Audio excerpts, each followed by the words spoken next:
৮০ করেও আসছিল না অনেক দিন, তবে দীর্ঘ অপেক্ষার অবসান ঘটিয়ে অবশেষে এলো আরাধ্য হ্যাট্রিক। মৌসুম শুরুর আগে প্রীতি ম্যাচে এসি মিলানের বিপক্ষে জোড়া গোল করেছিলেন তিনি। এরপর লা লিগায় ভ্যালেন্সিয়া, ভিয়ারিয়ালের বিপক্ষেও দুবার করে জালের ঠিকানা খুঁজে নিয়েছিলেন।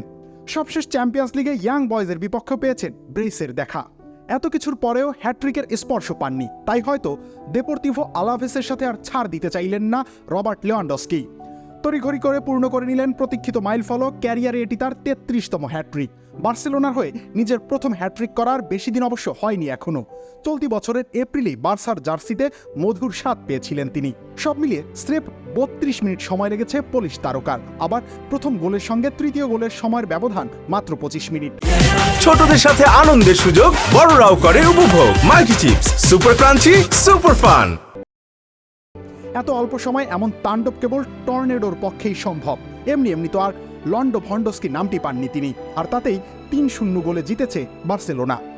বরাবরের মতো এদিনও লেভানডস্কির প্রাইম পার্টনার ছিলেন রাফিনহা। ৭ মিনিটের সময় ব্রাজিলিয়ানের মাপা সেট পিসে মাথা ছুঁয়ে গোল করেন তিনি। পরের গোলে রাফিনহা দেখিয়েছেন ড্রিবলিংয়ের দক্ষতাও। মার্কারকে ছিটকে ফেলে তিনি বল পৌঁছে দিয়েছেন অপেক্ষায় থাকা সতীর্থের কাছে। বাকি আনুষ্ঠানিকতা সম্পন্ন করা কঠিন কিছু ছিল না।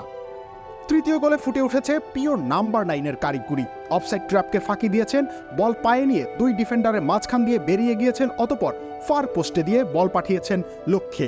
৩ আঙ্গুল দেখিয়ে উদযাপনটাও তিনি করেছেন চওড়া হাসিতে।